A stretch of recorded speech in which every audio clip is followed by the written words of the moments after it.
Hei, salut și bine v-am găsit la un nou video! Astăzi este 2 decembrie, deci vom deschide a doua căsuță din toate calendarele advent pe care le avem. Se pare că Baby fură startul. El vrea să deschidem prima dată calendarul lui, așa că asta vom face. Aici este căsuța numărul 2. Căsuța numărul 2. Ce-i înăuntru? Wow! E un pliculeț! Se pare că lui Baby îi place cadoul primit. Dar haideți să vedem ce primesc și eu cu Mia. Primul calendar pe care îl vom deschide pentru noi este cel de la Kinder. Iar căsuța numărul 2... căsuța numărul 2 este chiar aici. Așa că haideți să vedem ce se află înăuntru. Wow, e un batonal! Ce tare! Cum îl scot acesta? Haideți să vedem ce este și la Mia. Desfă, Mia.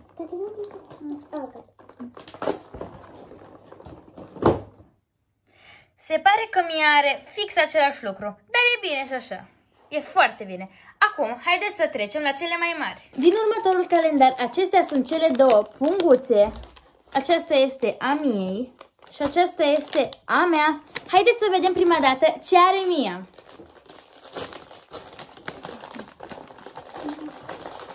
Eu am o punguță mare de jeleuri cu curcubeu. Jeleuri?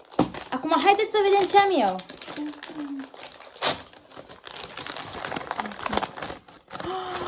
Wow, e un pop socket. De fapt, un inel pentru telefon. Iar la fund am și un Kinder.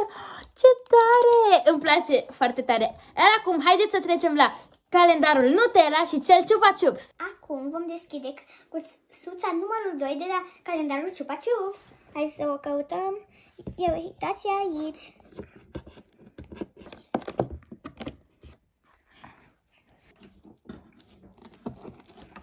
Se pare că avem o Acadia.